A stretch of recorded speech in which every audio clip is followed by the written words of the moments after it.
La COVID-19 no logra aplacar las diferencias en la Unión Europea. El bloque comunitario falla en dar una estrategia conjunta contra la emergencia sanitaria. Y miles de refugiados son víctimas silenciosas del coronavirus. ¿Cómo proteger a quienes se movilizan fuera de sus territorios? Comienza Club de Prensa con Gustavo Alegret. Bienvenidos a Club de Prensa, el espacio de análisis de NTN24 con los mejores corresponsales y analistas en la capital estadounidense y en el resto del mundo. En estos tiempos de pandemia en el que buscamos las opiniones no solo en Washington, en la capital, sino también fuera de ella. Hoy vamos a compartir este tiempo de análisis que comienza ahora y en los próximos 60 minutos con quienes ya nos acompañan desde España, en Barcelona, en la ciudad de Barcelona, bellísima ciudad, por cierto. Janina Welp, que es coordinadora editorial de Agenda Pública y investigadora asociada del Centro sobre Democracia Albert Hirschman. Janina, ¿cómo estás? Bienvenida a Club de Prensa. Buenos días. Hola, Gustav. Buenos días. Un gusto estar con ustedes hoy. Gracias por estar con nosotros. Y también en Buenos Aires, en Argentina, nos acompaña María de los Ángeles Lasa, que es analista, es doctora en Ciencias Políticas y consultora en Políticas Públicas. María de los Ángeles, gracias por estar con nosotros. Bienvenida a Club de Prensa. ¿Qué tal? Buenos días, Gustavo. Muchas gracias a ustedes por la invitación. Un placer. Qué gusto tenerlas hoy en el programa. Ambas se estrenan en este Club de Prensa. Les damos la bienvenida y les agradecemos mucho que nos quieran acompañar con sus puntos de vista. Una actualidad informativa que a las 10:33 de la mañana en la costa este de Estados Unidos queremos que comience con la mirada a la carrera por la nominación demócrata. Bernie Sanders, el senador de Vermont, de 78 años, ayer anunció que pone punto final a sus aspiraciones para la presidencia de los Estados Unidos. Tal vez la última oportunidad que tenía. Comenzó bien esa carrera de primarias en el estado de Iowa y luego New Hampshire, pero la realidad se impuso con el supermartes y Joe Biden, el ex vicepresidente, más querido por los electores demócratas y seguramente por la dirección del partido, se ha acabado imponiendo en número de delegados, hasta el punto de que, dijo Sanders ayer en su mensaje a sus seguidores, a su movimiento, como le gusta llamar, es virtualmente imposible conseguir esa nominación. Un Bernie Sanders que da un paso al costado, no un paso atrás, un paso al costado porque dice: me mantendré en la boleta de primarias y voy a ir a la convención, en caso de que se acabe celebrando, con los delegados asignados y con voluntad de influir. Janine, la influencia de Sanders ya es una realidad. Esta mañana leía diversos artículos en prensa que explicaban cómo sus políticas y sus propuestas, antes vistas como radicales, hoy forman parte de esa propuesta política que defiende Joe Biden y que defendían también gran parte de esos candidatos que aspiraban a la nominación demócrata. ¿Su legado lo tiene ya asegurado? Bueno, al menos tiene asegurado haber instalado unos temas en la agenda que no estaban tan presentes. Creo que en buena medida lo que ocurre también es que el escenario ha cambiado radicalmente, ¿no? Sanders estaba en carrera en unas condiciones bastante diferentes de las que implica hoy la pandemia. Creo que ustedes lo tienen más claro que nadie estando en Washington, que a día de hoy Estados Unidos es el país con mayor número de contagios y potencialmente el número de muertes cada día va creciendo y va encendiendo todas las alarmas. Y esas alarmas hacen que las luces se pongan, por ejemplo, puntualmente sobre el sistema de salud.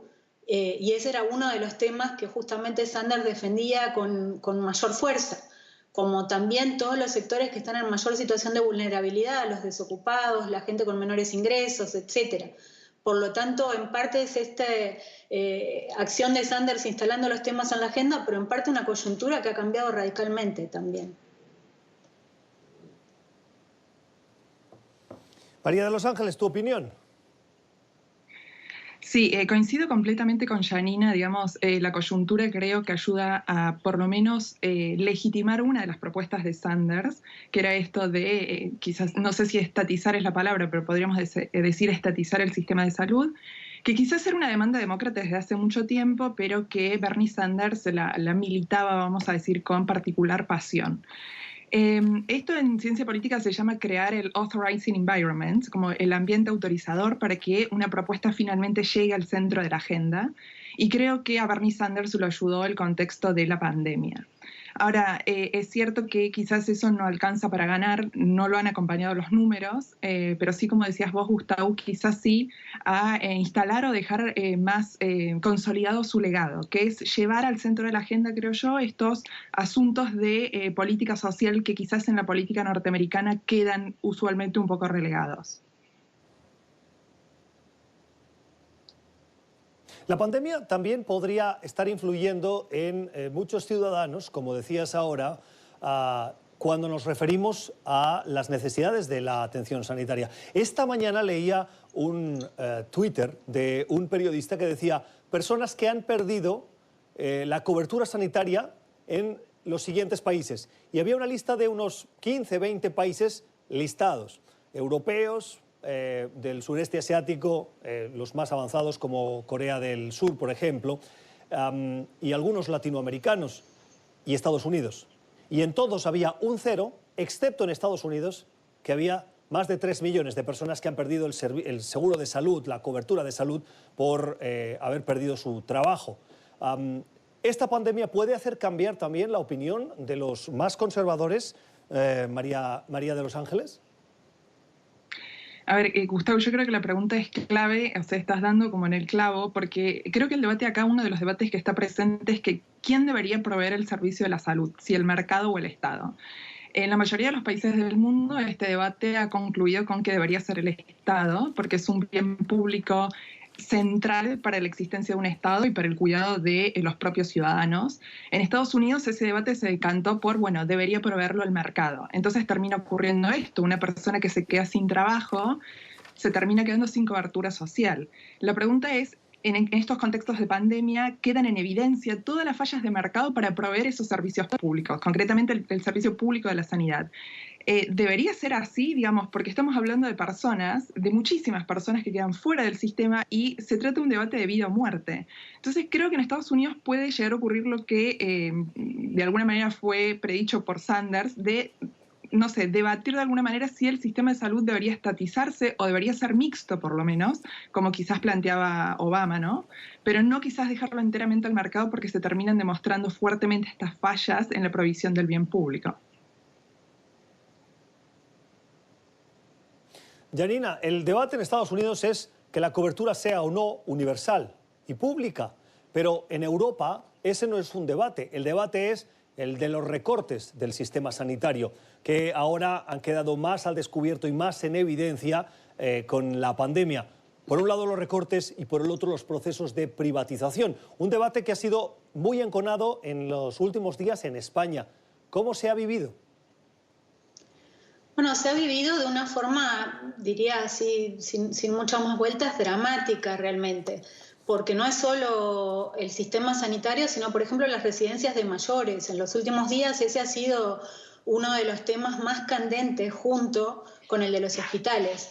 Las residencias de mayores, la mayor parte son de gestión pública, se ha externalizado el servicio y ha sido realmente dramático, sobre todo en Madrid y en Cataluña. En alguna residencia el ejército encontró cadáveres de ancianos muertos sin personal atendiéndolo, y eso ha destapado un problema que venía de larga data, ¿no? Se ha ido incrementando el número de plazas y de residencias, de plazas en residencias y de residencias de mayores. Ha crecido mucho esa demanda y la oferta, pero ha crecido de una forma que justamente ha priorizado externalizar incluso a grandes empresas multinacionales, sin mayor control y permitiendo que el criterio de incrementar las ganancias imperara. Por tanto, el servicio es muy malo, el personal recibe salarios muy bajos, con muy baja formación, y bueno, esto ha hecho estallar todas las alarmas y un gran debate. En cuanto a los sistemas de salud, lo mismo. Cuando miramos en Europa qué es lo que está ocurriendo, salta a la vista que la gestión es muy distinta entre países. Y eso obedece a unas cuantas razones, también habrá otras directamente relacionadas a cómo se expande el virus y variables sociales, no sé, se habla, por ejemplo, de que en Italia las familias viven por más tiempo juntas que en países como Alemania. Sería una de las varias explicaciones para por qué en Alemania el número de muertes es inferior. Pero hay una cuestión básica también, que es que hay muchísimas más camas en las unidades de cuidados intensivos en un país como Alemania comparado con Italia o España. Y también otro de los indicadores que ha hecho saltar todas las alarmas en el caso español es la cantidad de personal sanitario contagiado. Es un número elevadísimo en el contexto europeo. ¿Y eso de qué habla? Habla de que no tienen la ropa adecuada, los instrumentos adecuados, de una exposición de ese personal sanitario muy por encima de la que se está viendo en otros países del norte de Europa, por ejemplo.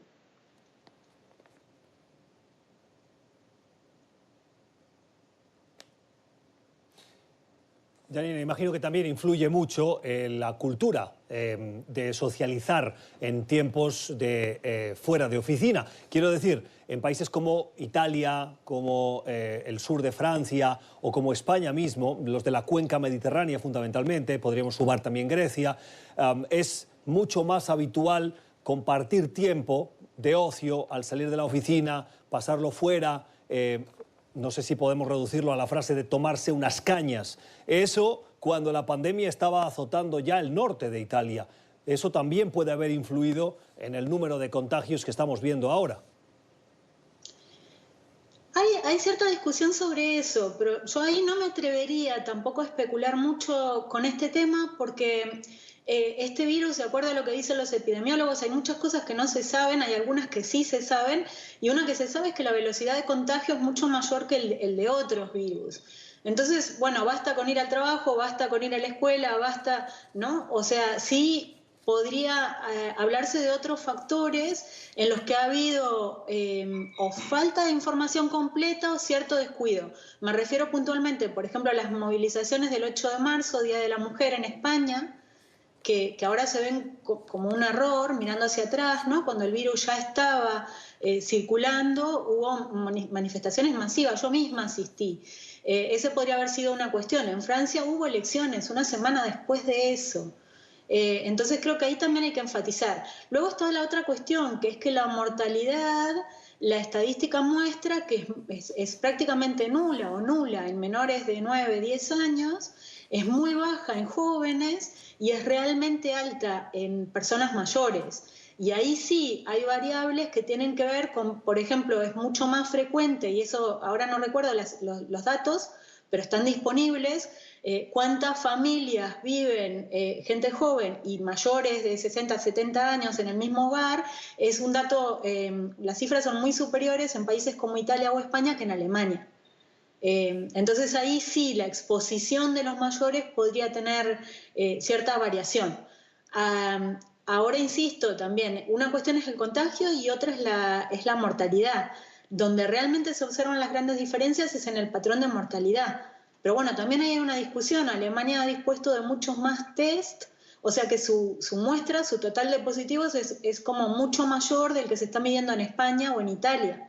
Aquí en España, hablando con muchos colegas, cuando alguien llamaba con una edad, digamos, no de riesgo y condiciones de salud no elevadas, diciendo tengo tos, tengo fiebre, pero no estoy en una situación crítica, le decían, bueno, no hay disponibilidad de test, quédese en casa, y no sé muy bien cómo se están contando ese tipo de casos, ¿no? Es como que recién ahora empieza a haber una intención, por lo menos, bueno, la intención está hace varias semanas, pero no los recursos para empezar a testar de forma más masiva realmente.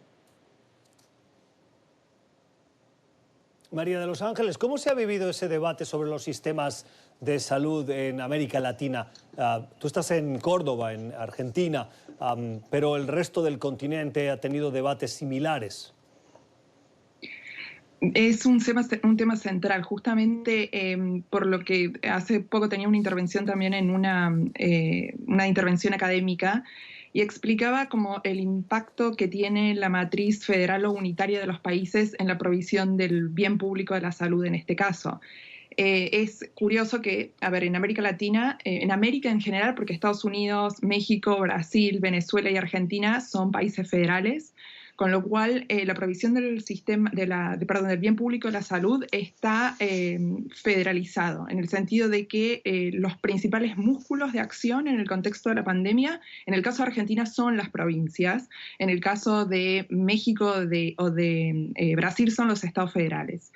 Entonces esto creo que en parte explica de por qué este reclamo insistente en México y en Brasil de pedirle coordinación al gobierno federal para, que valga la redundancia, coordinar los esfuerzos para luchar contra la pandemia en América Latina.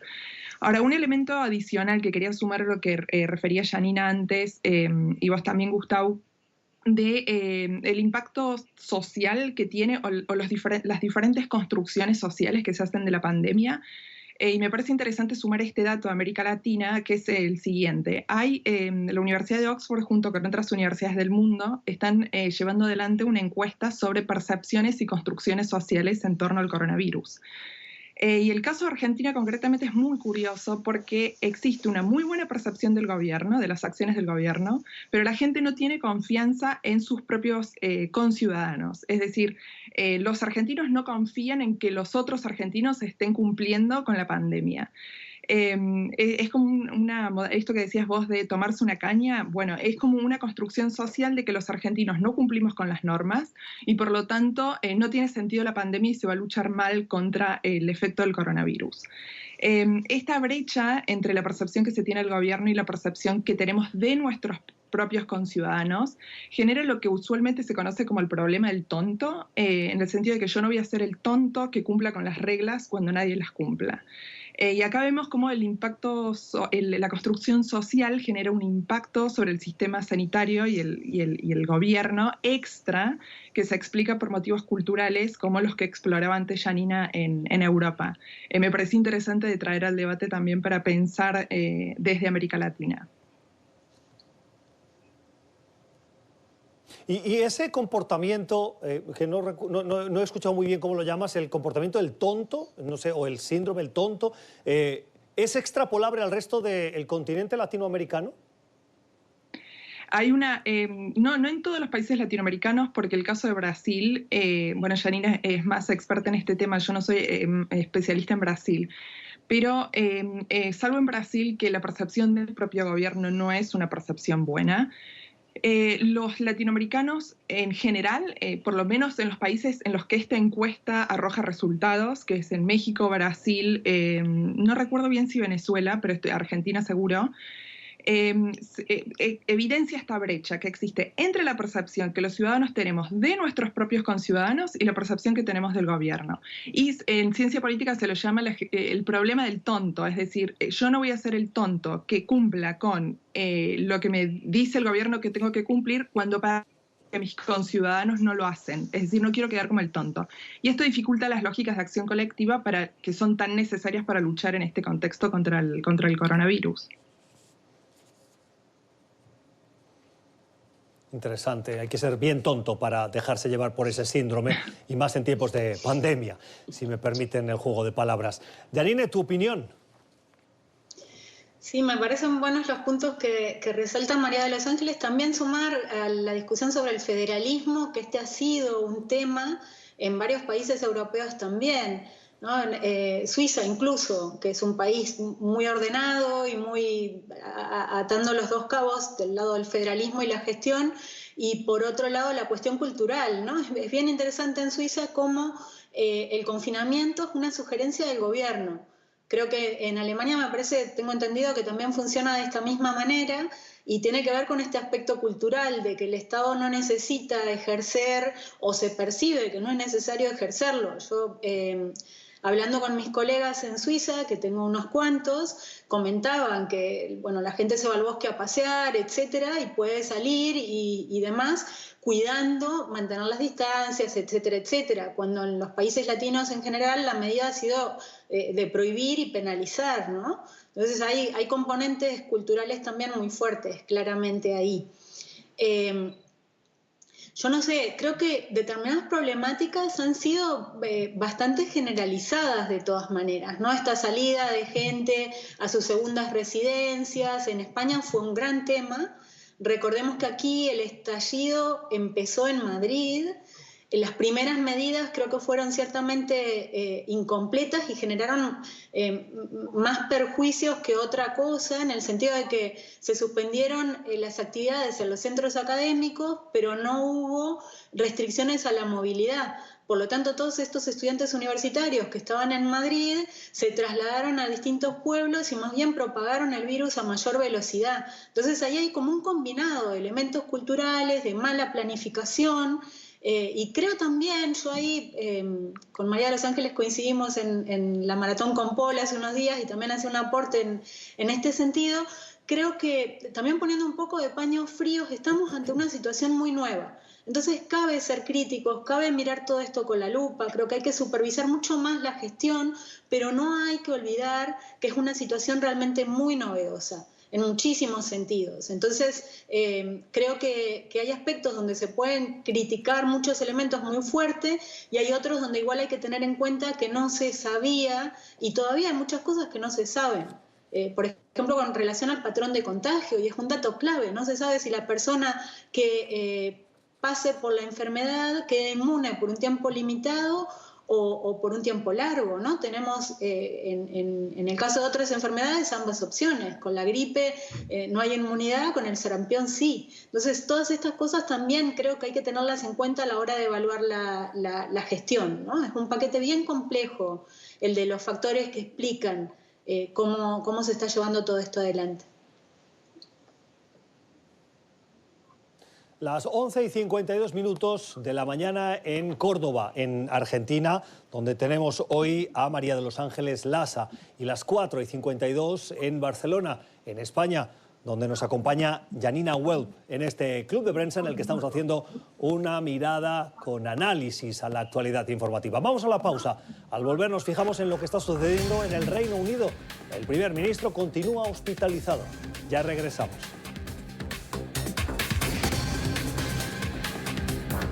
Seguimos en Club de Prensa con el repaso de la actualidad informativa, hoy con las opiniones de María de los Ángeles Lasa desde Córdoba, en Argentina, y también con Janine Welp, que es investigadora asociada desde Barcelona, asociada al Centro sobre Democracia Albert Eichmann.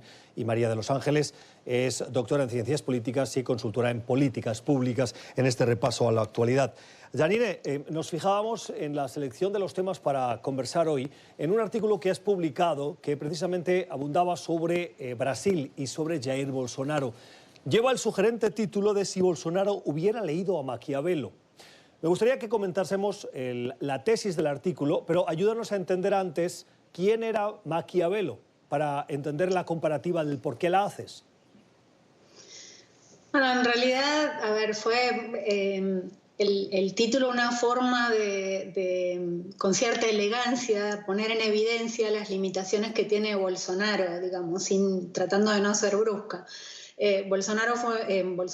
Maquiavelo fue un escritor italiano, florentino, que de alguna manera se considera que hizo un gran aporte a lo que después sería la ciencia política, con obras en las que analizó cómo se construye el poder, ¿no? Entonces, basándome en esto, hice un análisis de lo que está ocurriendo en Brasil, con la gestión de la pandemia provocada por el coronavirus, por parte de Bolsonaro, haciendo una alusión a que Bolsonaro llega al gobierno de alguna manera más por suerte que por habilidades, en el sentido de que él no era el líder de un gran partido, más bien fue un candidato ahora por un partido pequeño con el que ya no tiene mayor vinculación.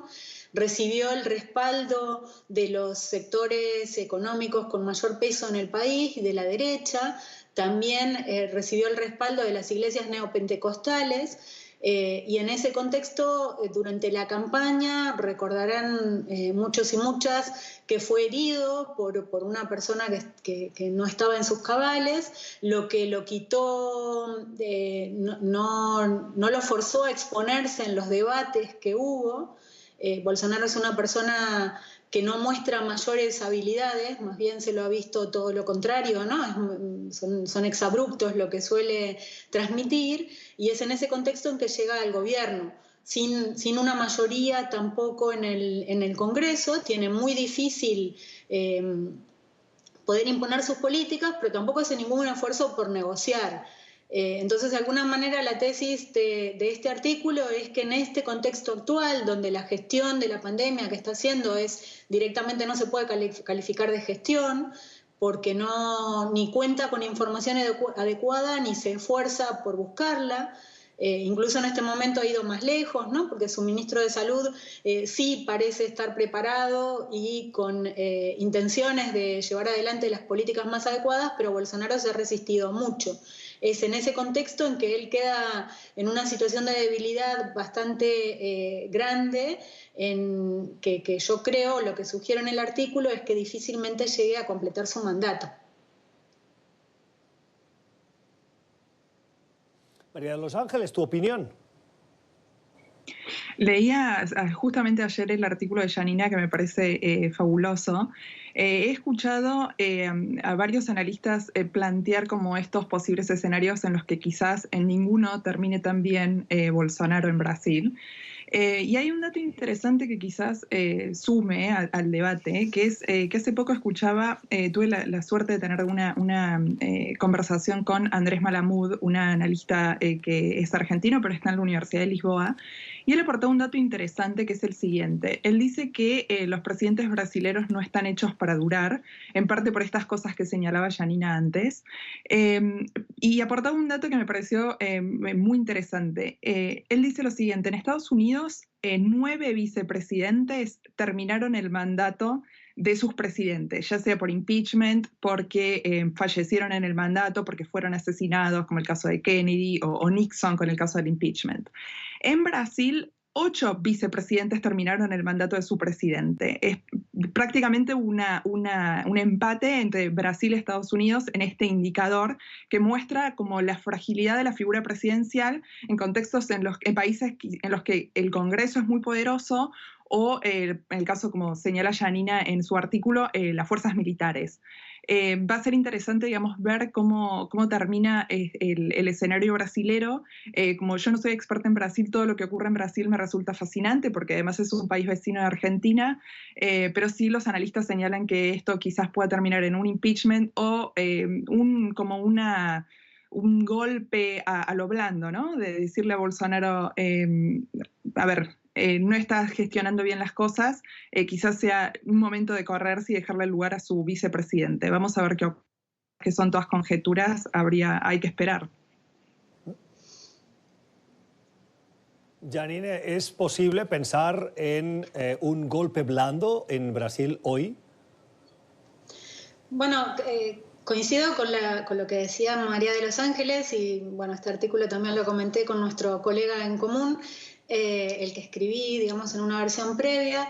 Yo, claro, el punto acá es que en el artículo planteo que podría ser como inspirado lo que ocurre en Brasil, es uno de los escenarios probables. No, a ver, hay varios escenarios probables. Uno sería la renuncia. Yo lo veo, una renuncia genuina, digamos, lo veo improbable conociendo las características de Bolsonaro como líder. Y más bien es como que se envalentona en cuanto alguien lo enfrenta, ¿no? Realmente tiene unas características poco corrientes, siendo que hemos visto en América Latina muchos presidentes muy especiales. Este es como que destaca en varios sentidos y en negativo. Entonces esa la descarto. La del juicio político también le veo pocas probabilidades, está sobre la mesa, pero yo le veo pocas probabilidades porque el contexto es acuciante ahora y un juicio político requiere de tiempo y de sumar, digamos, acuerdos para llevarlo adelante.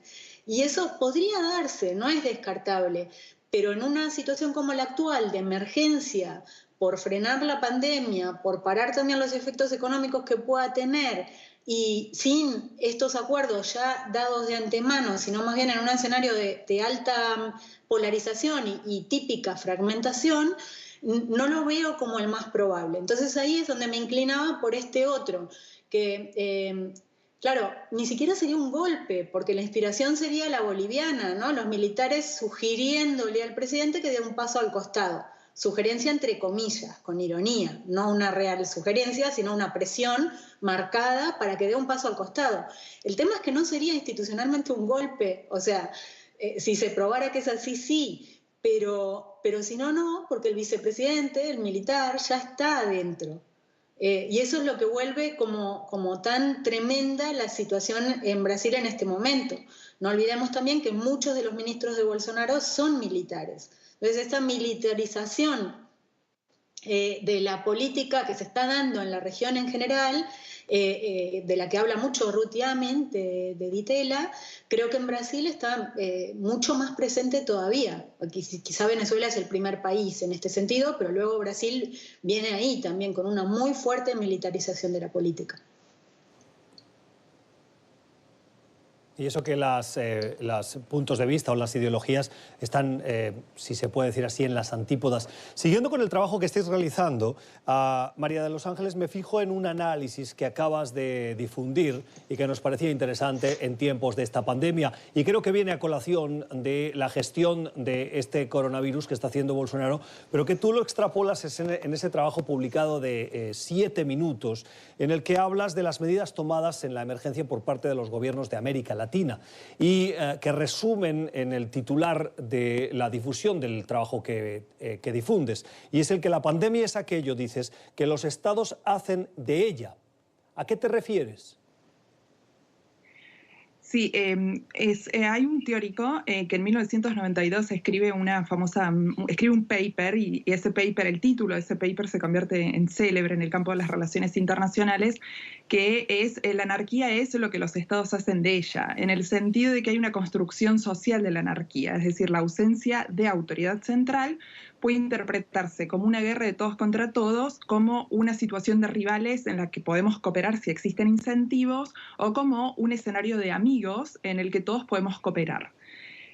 Así como la anarquía es lo que los estados hacen de ella, yo creo que la pandemia es lo que los estados hacen de ella, en el sentido de que en función de dos ejes de análisis que yo considero centrales, que ahora los refiero, los estados han ido dando distintas respuestas. Un eje de análisis es si el Estado es intensivo en poder despótico o poder infraestructural. Ambos poderes implican que el Estado quita recursos de la ciudadanía, pero el poder infraestructural lo devuelve en forma de bienes y servicios públicos. En el caso del poder despótico, no, se lo quedan las élites. Ahí tenemos como una primera dimensión de análisis. Y la segunda dimensión es si el Estado es federal o unitario. Con esa matriz analítica, yo identifico como 4 modelos de respuesta. Un modelo es el modelo chino, es un alto nivel de poder despótico. Las élites tienen muchísimo control sobre la ciudadanía y por lo tanto las primeras medidas que se implementaron fueron medidas restrictivas de las libertades individuales. Un modelo italiano, el modelo italiano, que quizás no me arriesgaría tanto, pero quizás es el modelo de varios países europeos, hasta último momento evitan la implementación de la cuarentena porque implica violar libertades y garantías individuales, como por ejemplo la libertad de circulación, y es como un modelo muy enfocado en salvar vidas, aunque a veces los sistemas sanitarios no puedan procesar todas las demandas. Y después 2 modelos, uno es el modelo americano, que el estadounidense, que ha priorizado salvar al mercado, lo que hablamos quizás en el primer bloque, ¿no? Esto de dejar la provisión del bien público de la seguridad del mercado, y Trump ha priorizado el mercado en la respuesta de la crisis. Y un cuarto modelo que es quizás el modelo mexicano / brasilero, que es un modelo que tiene muchísimo poder infraestructural, muchísimo poder despótico, poco poder infraestructural y han, no sé si por esto, pero sí como han desplazado del centro de la escena el riesgo que implica la pandemia y lo han ocupado ellos mismos, los propios presidentes todo el tiempo, como decía Janina en el caso de Bolsonaro o AMLO en México, haciendo gala de a veces su ignorancia o su despotismo en la gestión de la crisis. Entonces yo creo que hay como estos 4 modelos y por eso decía que la pandemia es lo que los estados hacen de ella, no hay una sola forma de respuesta para lidiar con la pandemia. las opiniones hoy en este club de prensa en el que estamos realmente aprendiendo de quienes nos acompañan. María de los Ángeles Lasa, desde Córdoba, en Argentina, y con Janine Welp, desde Barcelona, en España. Nueva pausa en el programa y regresamos. Son las 4:15 de la tarde en Londres, en el Reino Unido. Decíamos antes que el primer ministro británico Boris Johnson continúa hospitalizado. Lo hace después de 13 días de sufrir los síntomas, de tener los síntomas de la COVID-19, la enfermedad provocada por este coronavirus que ha provocado esta pandemia en el mundo. Un Boris Johnson que ha generado dudas, porque el estado de hospitalización en un principio era para hacerle seguimiento a los síntomas de esa COVID-19 y que posteriormente fue trasladado a una unidad de cuidados intensivos. Dicen las autoridades o los comunicados de Downing Street que se encuentra estable, no tiene pulmonía ni está conectado por ahora a un respirador. Pero ha generado dudas sobre qué pasaría en la eventualidad de un deceso del primer ministro británico. El Reino Unido no tiene constitución y, por lo tanto, no está definido un proceso de transición. No se sabe bien. Antes de entrar en atención médica, Boris Johnson delegó las funciones para cualquier eventualidad en el secretario de Relaciones Exteriores, el señor Dominic Raab, quien asumiría por delegación esas funciones en caso de incapacidad o deceso del primer ministro. Me gustaría pediros un comentario más allá del estado de salud y de si el primer ministro británico primero ninguneó la pandemia y ahora la sufre, o la enfermedad del coronavirus y ahora lo sufre. El proceso de transición y la situación política y la incertidumbre que ha generado esta hospitalización. Hoy con María de los Ángeles Lasa, desde Córdoba, en Argentina, y con Janine Welp, desde Barcelona, España. Janine, empiezo contigo. Sí, bueno, creo que Reino Unido está sumido en la incertidumbre hace ya mucho tiempo, ¿no? Y esto es una vuelta de tuerca más. Lo que Johnson quería, o sea, la duda de Johnson a la hora de tomar decisiones para gestionar la pandemia o de no tomarlas, fue justamente asociada al contexto en el que se produce el Brexit, ¿no?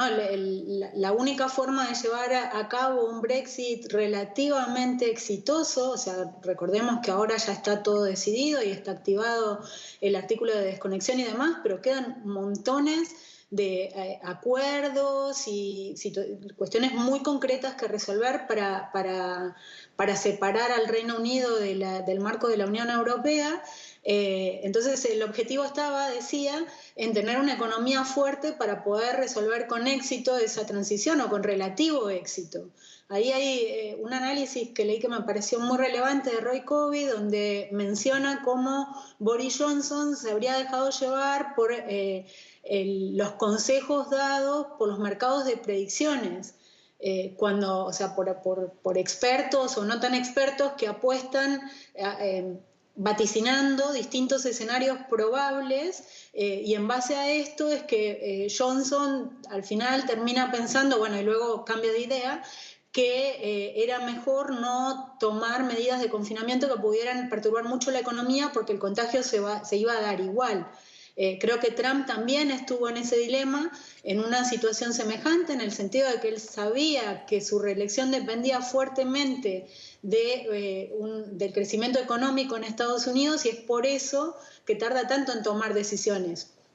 Cuando esto avance tendremos que ver finalmente qué es lo que ocurre en cada contexto, pero ahora se han hecho algunas estimaciones que hablan de que el número de muertes será mucho mayor en Reino Unido que en otros países de Europa, por ejemplo. De momento no es así, pero bueno, esto recién empieza. Entonces decía, bueno, Boris Johnson optó por tomar este tipo de medidas, luego dio marcha atrás, ahora hay confinamiento también en Reino Unido, pero se ha generado una situación o nuevas capas de incertidumbre de las que ya venía teniendo el país, porque recordemos que el proceso del Brexit ha sido realmente largo y desgastante, muy desgastante. Entonces ahora esto da una vuelta más a toda esta situación de incertidumbre generalizada, diría, a nivel global. y uno de los damnificados sin duda también está siendo la Unión Europea. No se están poniendo de acuerdo en cómo articular un mecanismo de ayuda económica para los países afectados. Particularmente se vuelve a poner de manifiesto las diferencias entre el sur de Europa, Italia, España, Portugal, Grecia, con los países más ricos del norte de Europa, particularmente Francia y Alemania. Europa que puede salir damnificada, Janina, de esta pandemia, de este coronavirus. Sí, eso ha vivido mucha tensión en los últimos días, ¿no? Quizás lo han escuchado al ministro de Finanzas portugués diciendo, el primer ministro portugués Antonio Costa, diciendo que era aberrante lo que había ocurrido en estas sesiones del Consejo de Ministros en Europa. Ahora un poco también de mirar las cosas con mayor perspectiva, porque acá la discusión sobre todo no está en si hay ayudas o no, que ya se han decidido muchas ayudas, y en particular el Banco Central Europeo ya ha decidido 2 programas generales de ayudas a los países o de disponibilidad de crédito, sino en quién va a pagar después. Ahí está la principal discusión en este momento. Yo creo que sí que hay un acuerdo generalizado en que hay que dar ayudas, pero lo que no quieren los países del norte es, hacer común la deuda. Quieren que se vuelva una situación como la de la crisis económica del 2008, en que las economías más afectadas por la crisis, como la de España, la de Italia, la de Portugal, la de Grecia, quedaron luego bajo supervisión europea, lo que hace para esos países que la deuda sea mucho más cara y genera, o sea que la desigualdad y el conflicto está, pero no está al nivel de si dar o no ayuda, sino de qué ayudas dar y quién va a pagar después los costes. María de los Ángeles, tengo un minuto para que cerremos el bloque contigo sobre el Reino Unido y la Unión Europea. Bien, solamente sumarle al excelente análisis de Janine una sola cosa, una paradoja que me resulta muy llamativa, que es que creo que los gobiernos del mundo se están debatiendo entre emplear una filosofía utilitarista o de darwinismo social en el que se salve el que pueda, o una filosofía kantiana, ¿no? Salvemos a todos porque el hombre no es un medio, es un fin. Creo que los gobiernos en general se manejan con un discurso kantiano y en la práctica terminan siendo utilitaristas, pero la paradoja de Boris Johnson es que hizo lo contrario.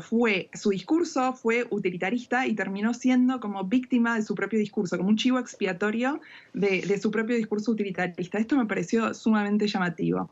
Y lo segundo, en términos de Europa, muy rápido, es que es interesante lo que dice Janina, pero un punto quizás a pensar es que quizás le estamos pidiendo gimnasia a Europa en cooperación sanitaria, y Europa nunca ha estado preparada, nunca se ha preparado para eso. Europa no ha cooperado nunca sanitariamente y ahora creo que se están viendo los efectos de eso. Las opiniones hoy de María de los Ángeles Lasso desde Córdoba y Janine Welp desde Barcelona, en España. Vamos a la pausa. Regresamos con los últimos.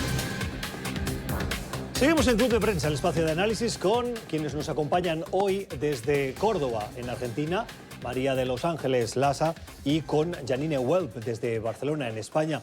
Cuando nos fijamos en las consecuencias que está teniendo la COVID-19, este coronavirus que ha paralizado a gran parte de la población mundial. El 93%, según los expertos, de los ciudadanos del mundo se encuentran afectados, pero una parte de la población muy específica de esos afectados son, María de los Ángeles, los refugiados, y particularmente Europa se fija en aquellos que quieren entrar en el club comunitario buscando refugio.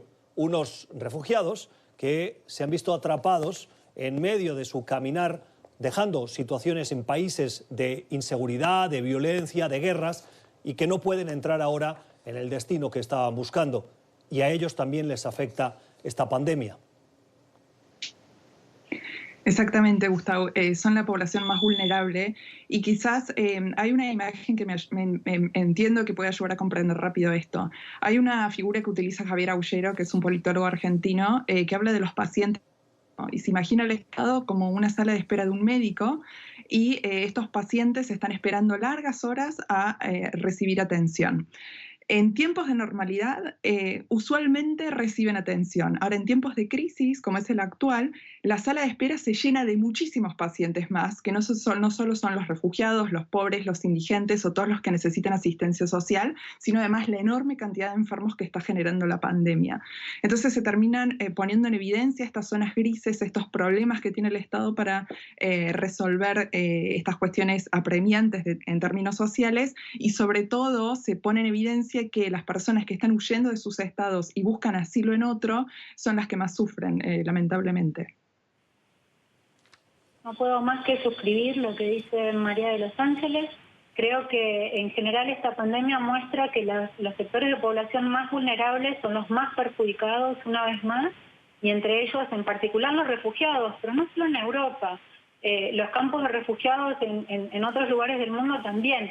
Ya las condiciones eran lamentables en ellos, y esta situación de crisis incrementa muchísimo más todos los riesgos que ya se estaban viviendo y la crisis humanitaria que se enfrenta en esos lugares.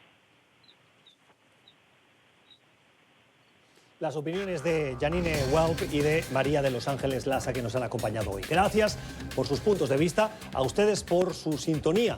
Cuídense y cuiden a los suyos del coronavirus. Mañana volvemos. Feliz jornada.